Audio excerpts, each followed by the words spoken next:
Hello, everybody. Happy New Year. What are our expectancies for this coming year, 2021?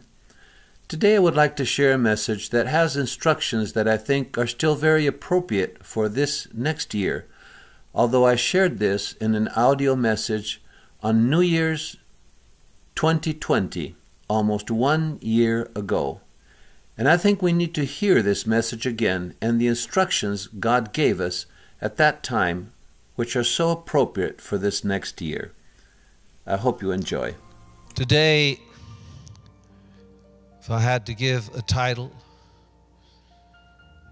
I'll say it in Spanish first: Inesperadas expectativas, unexpected expectations. And my question to begin today are, what are your expectations for this year?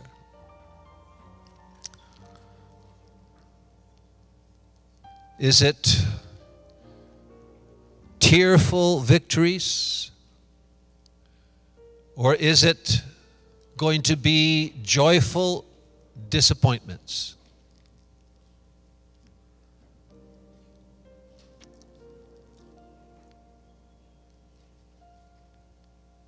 In John 16:20, Jesus said,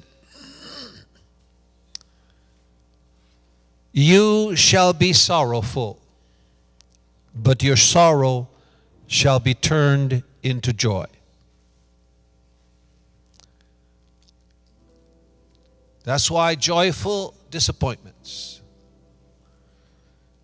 that are turned to joy, only He can do that.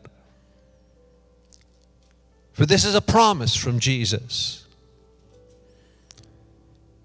He says, truly, truly. When He says truly, truly, it's something very strong. I say unto you that you will weep, you will lament, but the world shall rejoice. You shall be sorrowful, but your sorrow shall be turned to joy.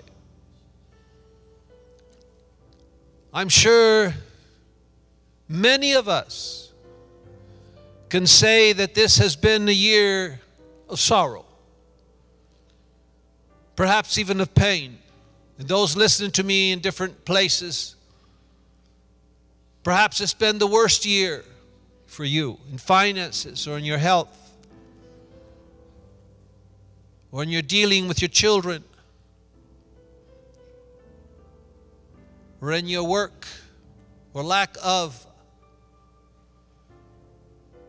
He said your sorrow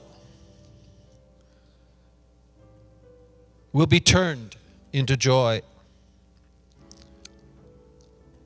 In Psalm 30 and verse 11, He said, "You have turned for me my mourning, my sadness, into dancing. You have loosened my sackcloth." That's what you put on when you're mourning. That's what Job did, put on sackcloth, which is this thick, scratchy cloth that we use for potato bags. Used to anyway. And then after they dress with that scratchy linen cloth, they would throw ashes on top of their head. That's what they did. That's what Job did. When everything was taken, when his health was taken, when he was left alone, when there was no one there to help him, when even his friends had abandoned him. That's what sackcloth means. But David said, "You've turned my mourning into dancing." Mi luto, my mourning. "You have loosened my sackcloth and girded me, dressed me with gladness." And Jesus said, as He opened up the scroll of Isaiah when He came out of the wilderness, Spirit of the Lord is upon me to proclaim liberty and freedom to prisoners, to proclaim the good year of the Lord and the day of vengeance of our God, to comfort all who mourn, to grant those who mourn in Zion, His people,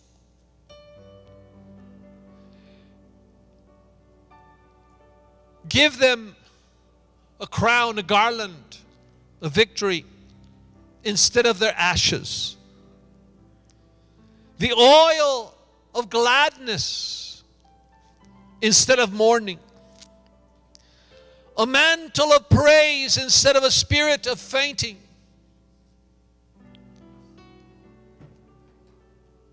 So they will be called trees. The word is oaks. Strength.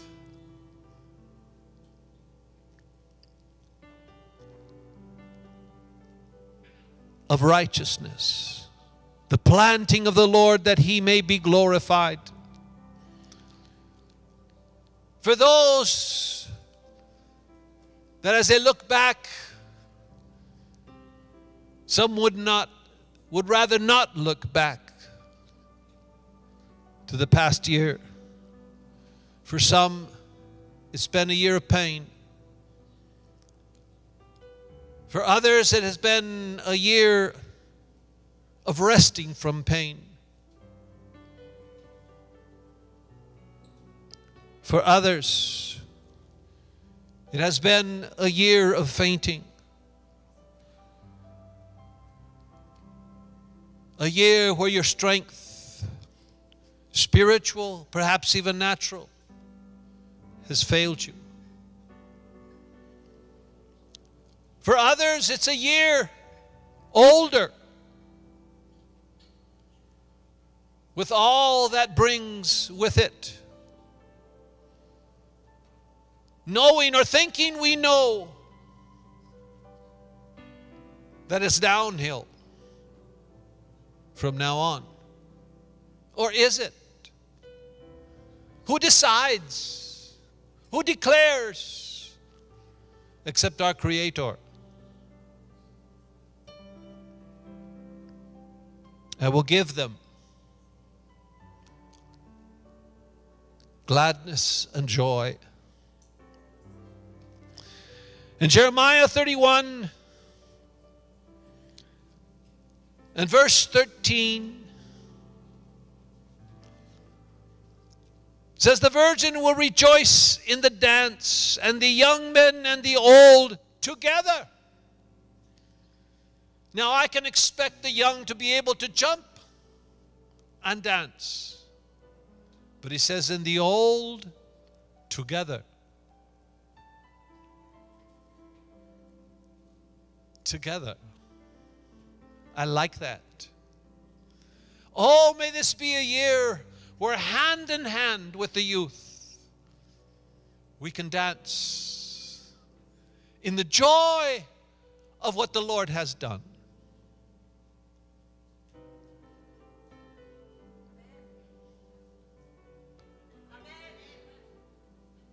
So be it. So be it. For I will turn their mourning, lamento, into joy. And I will comfort them. Oh, that sounds like something I want this year. He will comfort them and give them joy for their sorrow.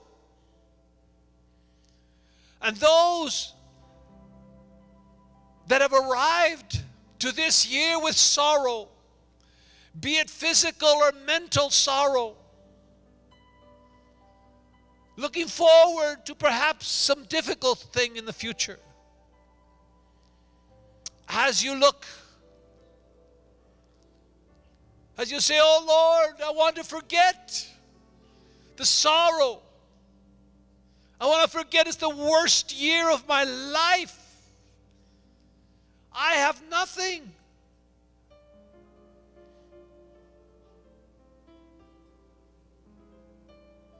I have no future to look forward to. He said, for those that have had sorrow, I will give them joy. Rejoice. Those that look back in their life and you've gone through circumstances of sorrow, for you will receive joy. Oh, I'm going to get on that list, Lord. Here I am. I'm one that's gone through sorrow this year. Put me on your reservation of your day of visitation. Put me on your list to receive the fresh baptism of heaven of joy. And you'll say, why are you so happy? I'm telling you why. Because of the sorrow. And you will say, I wish I'd had a bad year. I wish I could have that joy. I wish I could jump and dance. That is His promise. But what does God have for us this next year? Last week I spoke to you about the conflict that brings forth change. Conflicts are not human, but conflicts are spiritual. Things that happen when the two fronts of yesterday and tomorrow, of bad and good, of stale and fresh, they come together and there's always a storm until tomorrow overcomes yesterday and the future is upon us. Conflicts always come with transition and change. And in times of transition, we must be especially careful about our expectations. Be careful what you think. Be careful what you say about the future, because you will probably be wrong. Remember, the future is not what you expect. You might be expecting to have to go to the hospital. The future is not what you expect. You might be healed.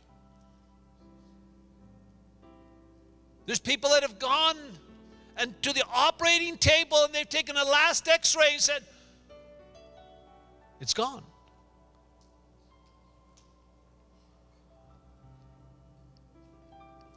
Be prepared to be joyfully disappointed in your expectations. How's that? Be prepared to be disappointed with what you think is going to go wrong. Be prepared to be disappointed in the pain you think you'll have. Be prepared to be disappointed when you think it's an impossible situation in our life or our family or my financial situation. After all, you are a fishing trip away from a gold coin. Remember that? You're just a relaxing time away from standing there by the Lake of Galilee, throwing in your line and said, I might as well have fun while I wait for the collector. And you relax for one last hour and throw your line at the word of the Master. And you catch a fish. And you say, oh, thank you, Lord, at least I don't have money, but I have supper. Prepare to be disappointed, Peter. Prepare to be disappointed. Not only supper, you have God's provision for your finances. Prepare to be disappointed this year in your expectations. Remember, the future is not what we expect. Be flexible. This year, be flexible. Flexible to change. Don't think like you did last year, oh, I can't do it, it's impossible. Prepare to be disappointed when you think I can't do it. Prepare to be disappointed when they say it can't be. Prepare to be disappointed when you think it's over. As I said last week, it's not over until the fat lady sings the opera.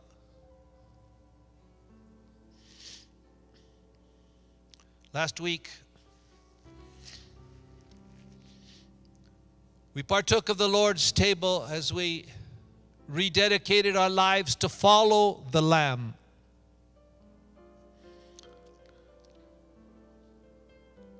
And here we have started this journey of this year, this decade. And we have declared that we will follow the Lamb this year, this decade, the rest of our life. But like children, if you have children and you've gone on a road trip, well, you know what a family road trip is. How many of you have experienced a road trip with your family, children? Okay. I'm not talking about road trips now with the cars that have this big entertainment center. I'm talking about old times. Get in, kids. We're going. And you come out of the driveway. Where are we going, Daddy?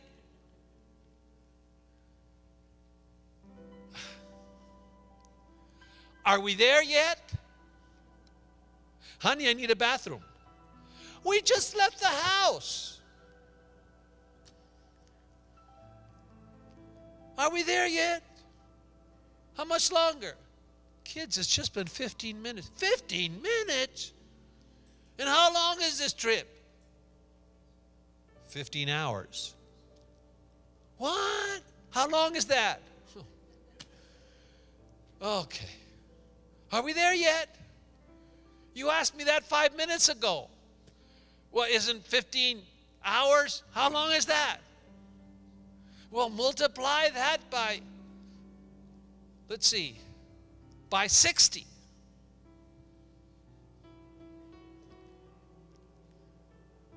I can't multiply that much, Dad. I got up to 5.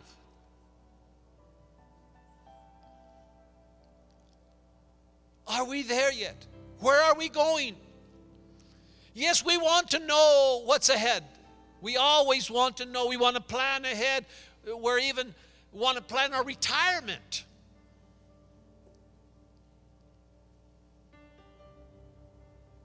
Yes, we like to control the future.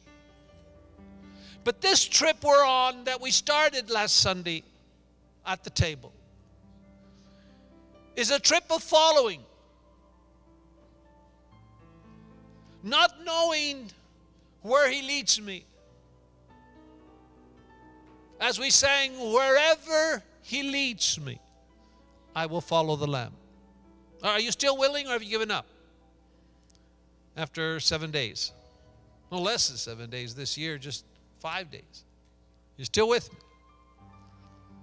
Who's leading?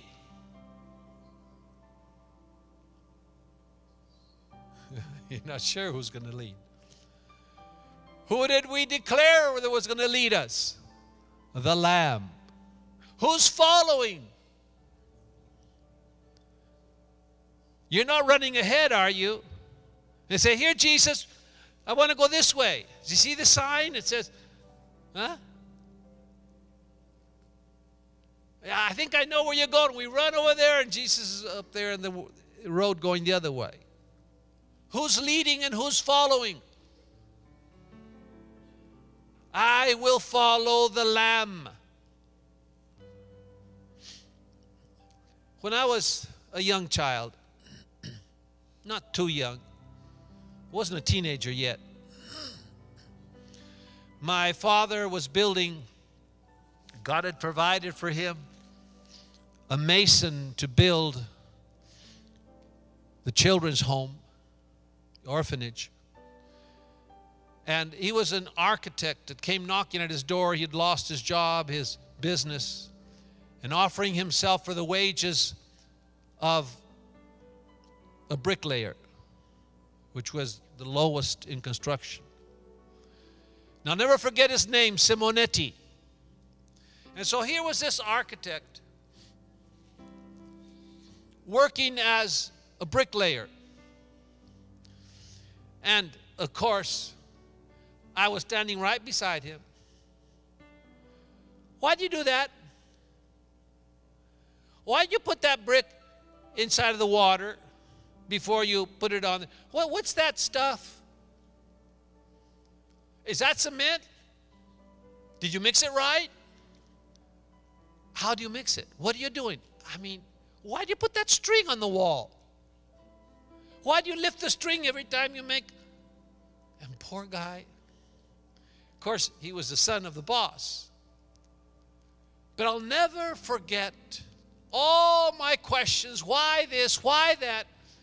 They always had one answer. Same thing.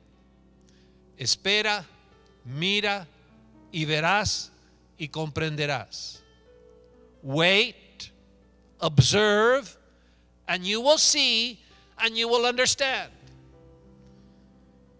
Yeah, but what about this? And I'd say, yeah, I know. Wait. And after a while, oh, you forgot that. Wait. Yeah, I know. And I'd say the rest.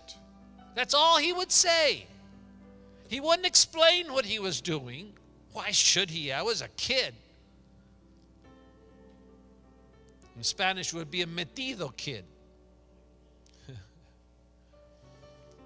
A busybody.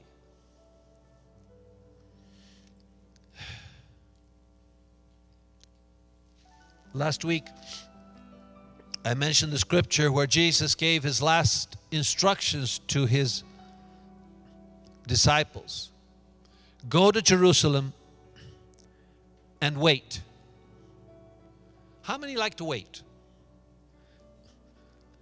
How many of you like to wait in the doctor's office? Like to wait in line? Like to wait? And you just love going to bank when there's a row of people going outside, half a block. You just love, oh, thank you, Lord. Again, I can wait. I hate waiting. Especially in this day and age of instant everything. We don't like to wait. And they were so full of questions, and Jesus said, wait. Wait. Wait. Do you want to know what's going to happen this year?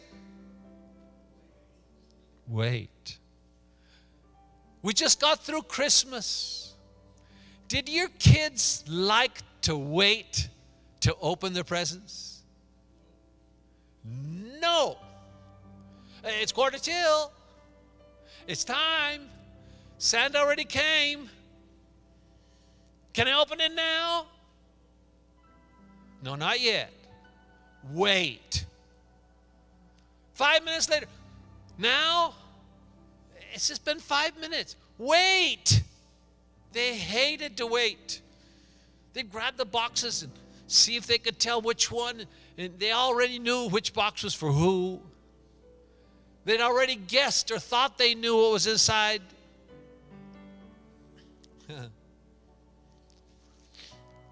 Have you seen on television or in person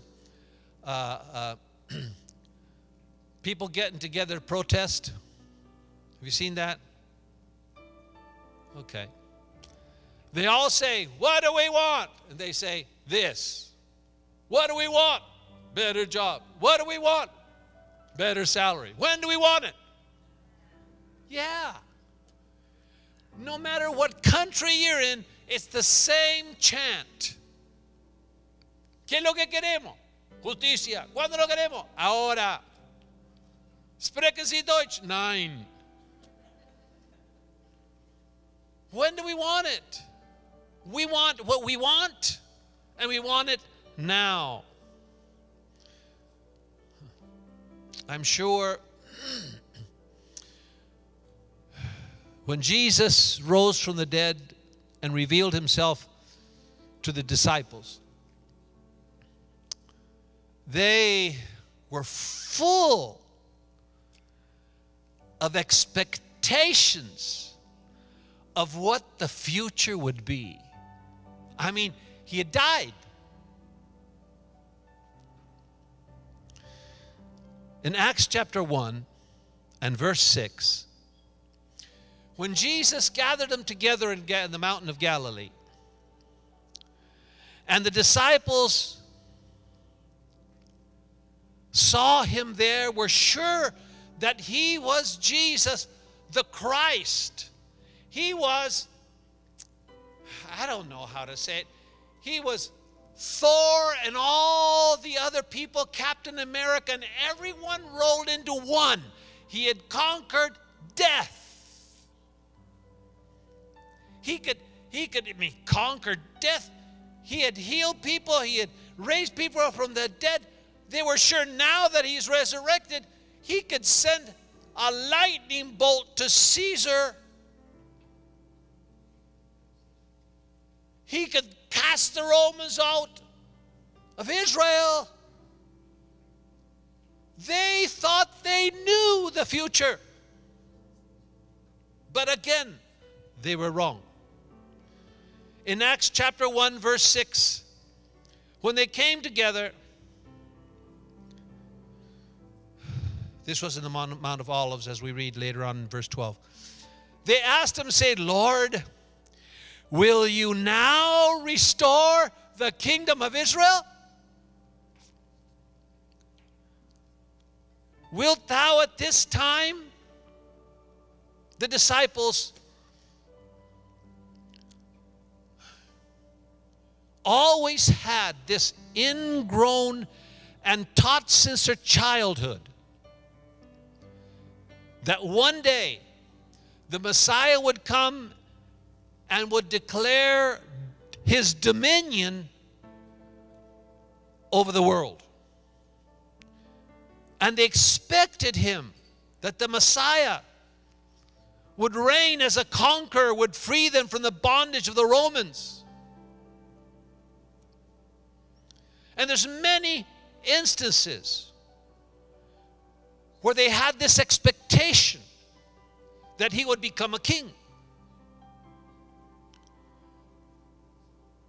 In spite of the fact that time and time again, Jesus tried to tell them, my kingdom is not of this world. You got it? Got it, Jesus. Okay, say it. Your kingdom is not of this world. You got it? Yes, I got it. Do you understand it? Yes, I understand it. Where's my kingdom? It's not of this world. But just in one ear and the other, because they expected him to become a king and cast out the Romans. To the very last. They didn't believe he was going to die. Come off the cross. Show them who you really are. he couldn't die. He could walk on the water. He said, no one can take my life.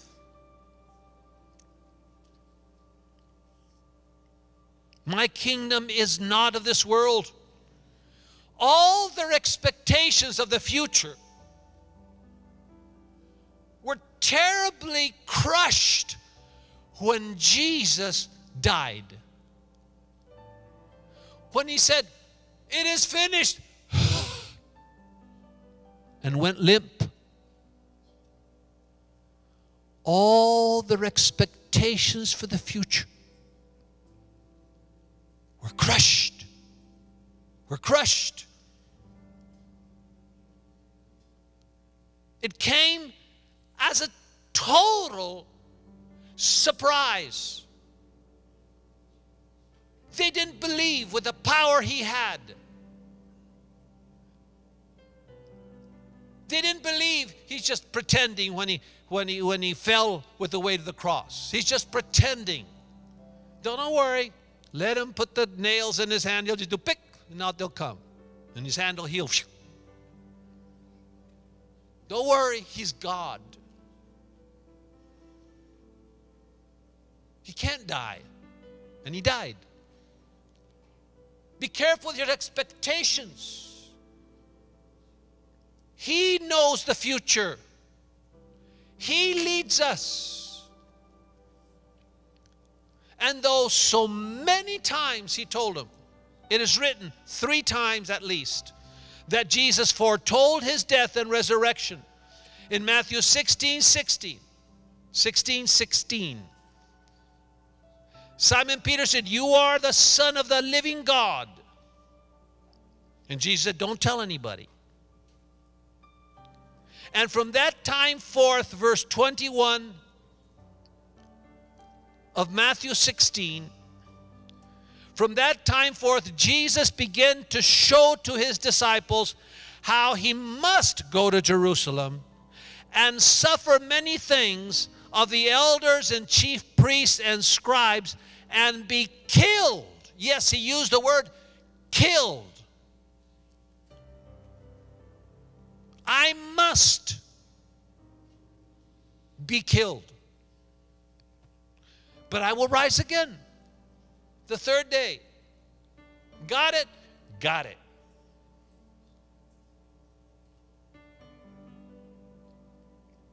The second time, in Matthew 17, 6 days after Jesus took Peter, James, and John to the mountain of transfiguration and saw the bright cloud descend upon them with Moses and Elijah talking, and the voice of God saying, this is my beloved Son, in whom I am well pleased. Hear you him. God himself in a cloud talking about his Son. And in verse 22, while they were in Galilee, Jesus said to them, this was right after the transfiguration. Jesus said, the Son of Man shall be betrayed unto the hands of men. Verse 23, they will kill him. Got it? Got it. And the 3rd day he shall rise again. Got it? Got it. Then he said, behold, we go to Jerusalem. The Son of Man shall be betrayed. The 3rd time, Matthew 20:17. Jesus going up to Jerusalem said to his disciples, here, come here a second. I want to tell you something. We go to Jerusalem. Verse 18, Matthew 20. The Son of Man shall be betrayed by the chief priests and to the scribes. They shall condemn him to death and shall deliver him to the Gentiles to mock, to whip, to crucify. And the 3rd day he shall rise again. You got it? Yeah, we got it, Jesus. Got it. And then he died. And they were so shocked that they all ran away.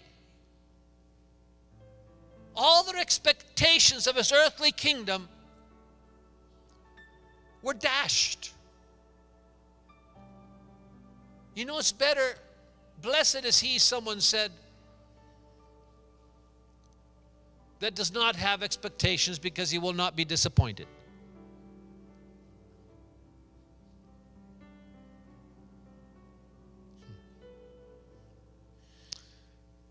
By nature, we don't like change. We put it off, thinking it won't happen. We delay our decisions that change requires, hoping that by miracle it won't be necessary.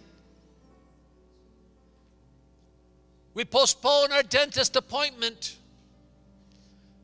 thinking for sure this pain's going to go away, and this little cyst here is going to go away.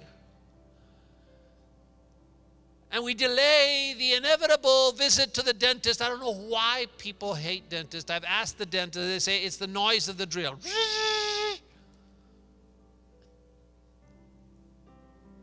And you postpone it until it's at 2 o'clock in the morning. Take me to the emergency room. I can't stand it. Pull it out. Take it out. I can't stand it anymore. We do the same thing with doctors. Oh, it'll go away. Somebody in the church, a young man, oh, it'll go away. I just ate too much asado. I'll be better. I'll just eat a little bit lighter. So I ate a little bit lighter. In a few days, I'm, rush me to the hospital now. And so they operated, took out his bad gallbladder, and I don't know why. We delay. Now stop thinking who it might be. I won't say who it was. His disciples thought one day when Jesus delayed, in John chapter 11 and verse 1, Lazarus was sick. And the sisters, verse 3, sent a message to Jesus saying, Lord, the one whom you love is sick. When Jesus heard that, he said, this sickness is not to death, but to the glory of God, that the Son of God might be glorified thereby. And the disciples, because they were friends with Lazarus too, when they heard that Lazarus was sick, they got worried. But when Jesus said, this sickness is not a death, oh, thank God. That's all right, huh? And then it says, see, when Jesus said he's not going to die of this sickness, immediately what probably came to their mind was, he'll just go and heal him. Or say, be healed. And all the way from where they were to Jerusalem, to Bethany, which is right by Jerusalem, the lightning bolt would go and he would be healed. So they weren't worried. He's sick. Jesus said he won't die. Got it. But they were always thinking of healing. See, there had not been a resurrection. They didn't know he had power. So I said, that's all right. Jesus said he won't die. Write it down. It's not going to happen. So some think that Jesus did like we do for going to dentist. He delayed.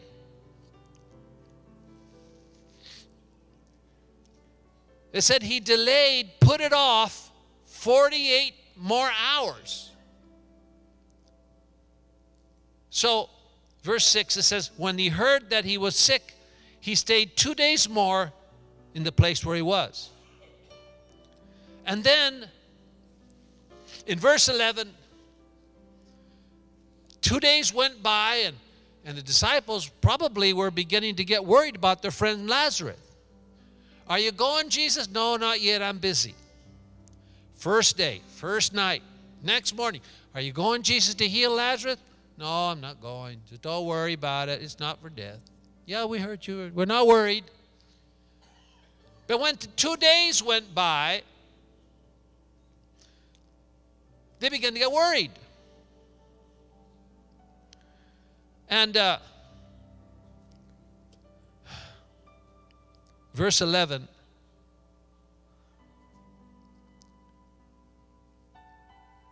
He saw their worries and he said, don't worry. Verse 11. Our friend Lazarus is sleeping. But don't worry, I'm going to go and wake him from his sleep. And the disciples said, verse 12, Lord, if he's asleep, then it means he's getting better.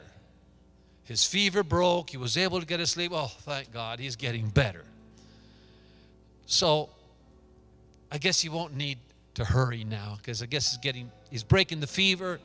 He's just sleeping. Thank God he's sleeping. Good, Jesus. We're feeling good now. We're encouraged. We're not worried anymore. However, Jesus, verse 13, was speaking about sleep of death. When he said, he'll be all right. He'll do well. But they thought that he was taking a nap. He was sleeping. And then in verse 14, Jesus said, listen, you guys, he's dead. Whoa! Like they were hit by a bolt of lightning. He just said he's doing better, and now all of a sudden he's telling me he died. They said, why did you delay? That was the next question they probably didn't dare to ask. Why did you wait 2 days? You could have healed him. They didn't dare to ask that, but I'm sure I would have thought that. The disciples wondered. Why? Why did he take his time? He could have healed him. Now back to the day of Jesus' resurrection. Mary found out first that he had risen from the dead, went running to tell the disciples he's risen. Of course, they didn't believe her. You know, who believes an excited woman? They see visions, they see all these things. Oh, come on, Mary, you know, we know that you loved him and we loved him too, but you probably thought you saw him. He said, no, I saw him. At the same time, there was 2 disciples that decided to go back to Emmaus to get away from trouble, probably. Because Jesus, their master, was dead. That was it as far as they were concerned. That was a surprise. I guess maybe we were wrong, we thought. And Luke 24:13 tells us those 2 disciples were on the way to Emmaus. And it came to pass as they were talking and walking, Jesus came near and went with them, but their eyes were closed that they could not know who he was. And so they began to talk about this guy that died, a friend of his. Really, who was he? And so they began to say, yes, this was Jesus. But look what they said. Verse 21, we're in Luke 24 now, okay? They said, the chief priests and our rulers crucified him. But, verse 21, we trusted that it was he that would have redeemed Israel.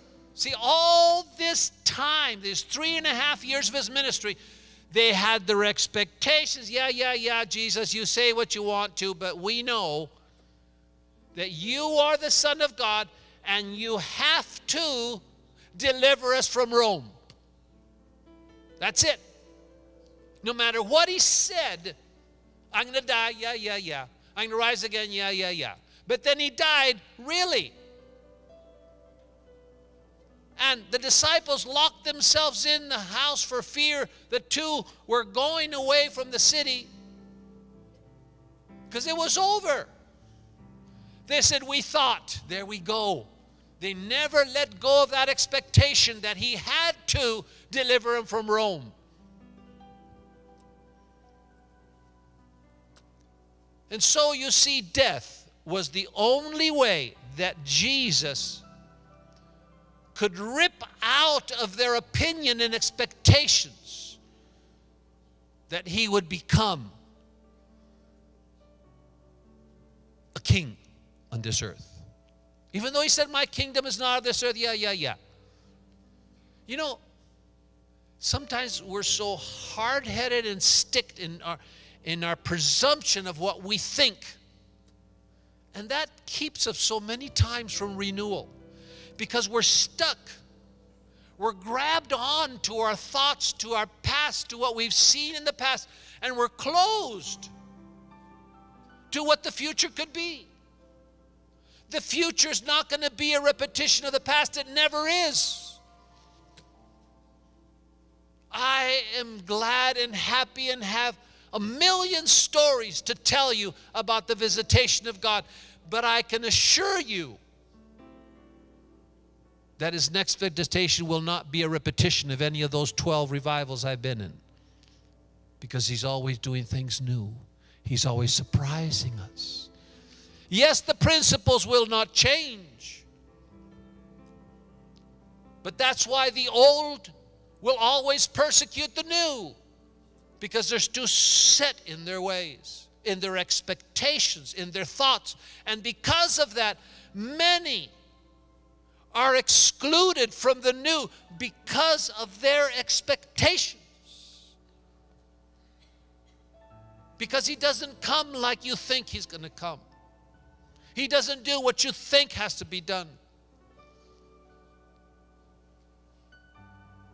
So many times I've seen my expectations dashed and had to embrace, say, God, where are we going? I don't know. I'm lost. Please lead me. I don't know what to do. This is new. Where are you? And it is clear that only his dying could have ripped out that thought of their heart. But then, yes, it was a rumor of Mary that he had resurrected. Yes, the disciples were there. No, it can't happen. It couldn't happen. Suddenly Jesus came in and, what?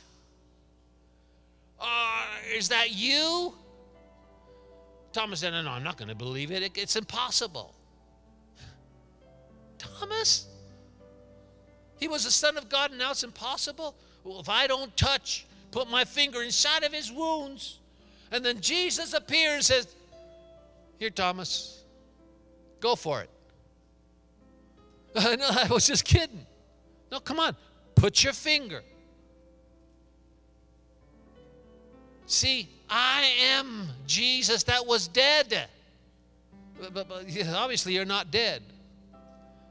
And so the rumor spread.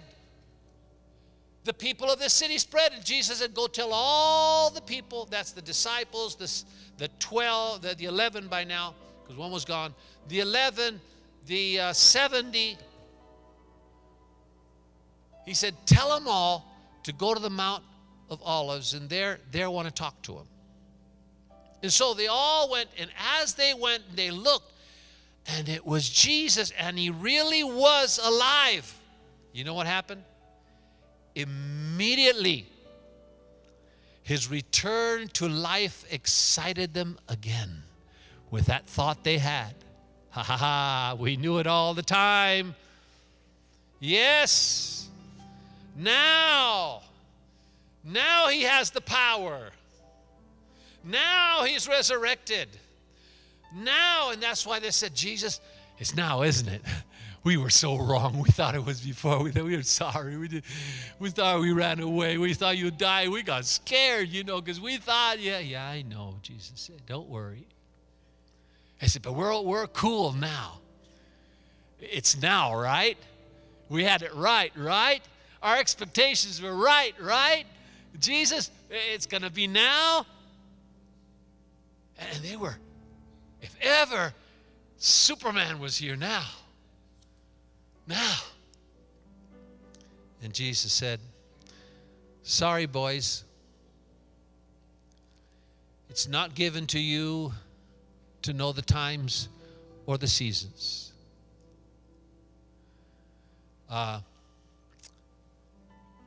Go and wait in Jerusalem.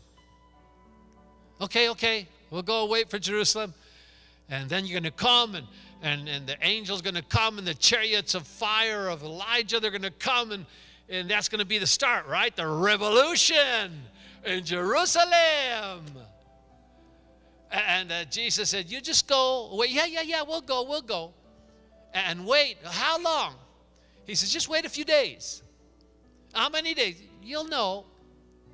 He's just go and wait. Well, is it one? Is it a week? Is it 2 weeks? Is it 3? How long, Jesus? We'll wait for you. You go do what you got to do. Go get your army together.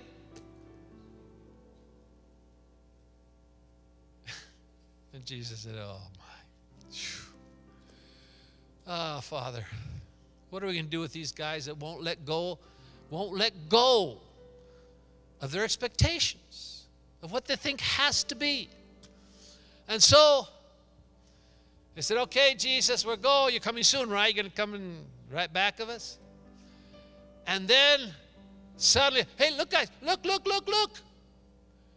Jesus begins to float and do this. Bye. And again, their expectations. Where are you going? And he floated. Hi, hey, come back. It can't happen if you go.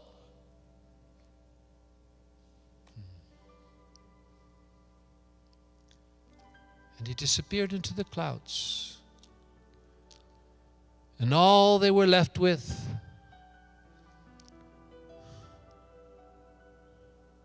nothing. Go and wait in Jerusalem. Wait for what? The Holy Spirit. What's that? John the Baptist baptized with water, but he will baptize you. You can't force God to fulfill your own expectations. You cannot. The future is His hands. He is the Lamb that will lead us in the ways that He desires our lives to walk in. Wait. The answer for all their questions was, wait and do not leave. Our thinking will always be wrong because our thoughts are not your thoughts. He said, just wait. Don't speculate. Just wait. Just wait on the Lord. Proverbs 3:5, trust in the Lord. Trust in where He's going. Just follow. Trust with all your heart. Don't lean on your own understanding. That's the worst thing you can do, to get ahead of yourself. I know where Jesus is going. I know what He's going to do. I know that now this, then that, then that. We're so full of it, whatever that means. But Jesus had another surprise, like He always does. Another surprise waiting for them in 50 days. He didn't say pray. He just said wait. Nobody likes to wait. They didn't either. But what do? The disciples, everyone looked at them. Okay, John, Peter, you're it. Peter, you got the keys. Yeah, what do? You have to make decisions. So what do? They do what they always did. Let's pray. Let's preach. And hey, we have a dead board meeting, a member of the board. Yeah, that's true. Judas died, didn't he? Yeah, well, you know, we got to do what we always do. Somebody dies, you have to replace him. So let's replace the dead board member. And so they prayed and looked at Peter after they got tired of praying. Looked at him, so he preached. You know, that's what you do. That's what they did. So you come to service and you expect somebody to lead the songs. Thank you. Expect Richard, thank you for praying. Thank you, Justin, for leading the song. Thank you, John, for preaching. Is that the promise? Because we do what we have to do. That's what we're used to doing. Jesus said, wait. Wait. They prayed. Peter talked. They made decisions. They went to the upper room. That was the nicest place to go because that was the last time they had a meal with Jesus. And they prayed. Nothing wrong with that. With the women and Mary and the mother of Jesus, with all his brothers. I think that's probably the best thing you can do. It's probably better than hearing me preach or Peter preach.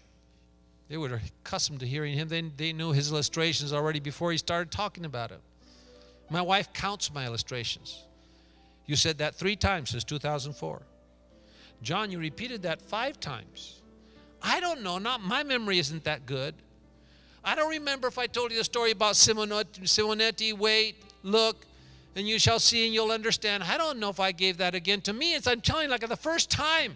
And I'm sure my wife is doing, oh, John, not again. You told that. People heard that. They're tired. It's always the same illustrations.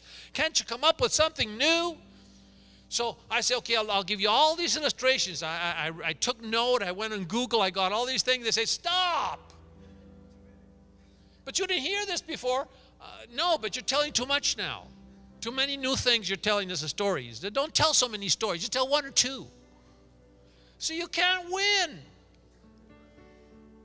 You either tell the same thing or you tell things that's too much or too little. Or you didn't or you did. That's just what we do. So I guess the best thing we can do is pray. I guess that's neutral. That puts us in a neutral place. We need you, Lord. Come. Show us the way. Lead us in your paths everlasting. Jesus said, how long? Not many days. How many days? 1 day is like 1,000 years. How long is many days? Wait for what? Wait for what he has prepared for us this year. Wait for what? He says something you don't have. Something that was reserved till this time. Something new. You knew the baptism of John, but this is something different. You shall receive power after the Holy Ghost has come upon you, and you're going to be witnesses. Both in Jerusalem, Judea, Samaria, and to the uttermost parts of the earth. Watch out! Do you want to get something new? Do you want a mighty visitation of the Holy Spirit? Everyone I ask in the world, almost everywhere I go in the world, I ask that question, yeah, bring it on. Are you sure? Because when and if that happens, you're marked to leave home. To leave your business. To leave the city. Maybe even leave your family. Are you listening? Are you listening? Jesus said, when it happens, you're going to leave.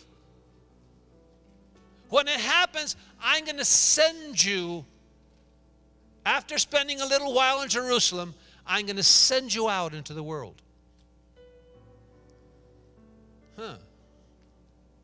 You don't like the way this message is turning. I don't either. But hey, I'm not leading. I'm following. And that's what the guy did the last time they followed him. You're going to have a wonderful blessing, but that's going to change your life. So all the expectancies you have of adding that blessing to your normal life, you'll have to add that blessing to your abnormal life. The new life he has prepared for you. Got it?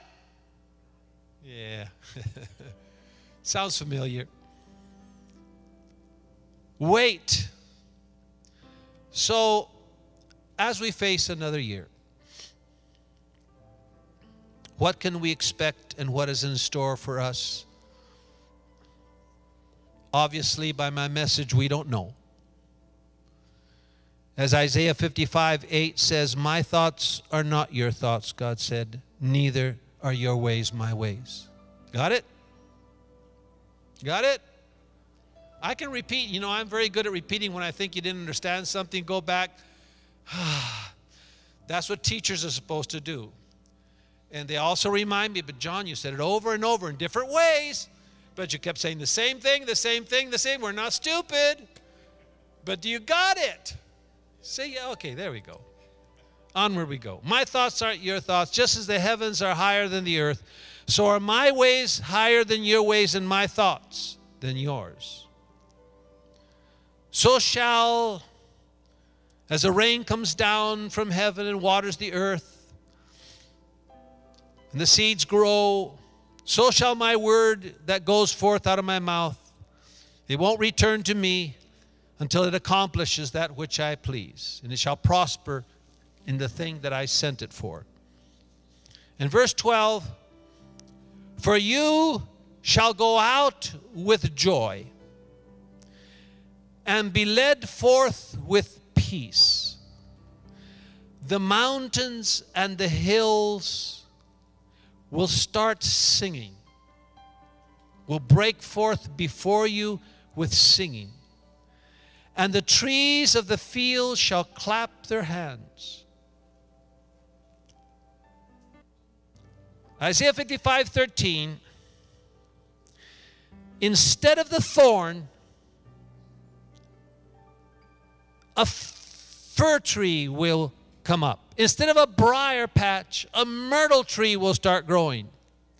It shall be to the Lord for a name and an everlasting sign that shall not be cut off. This is the deal. Trade in your expectations.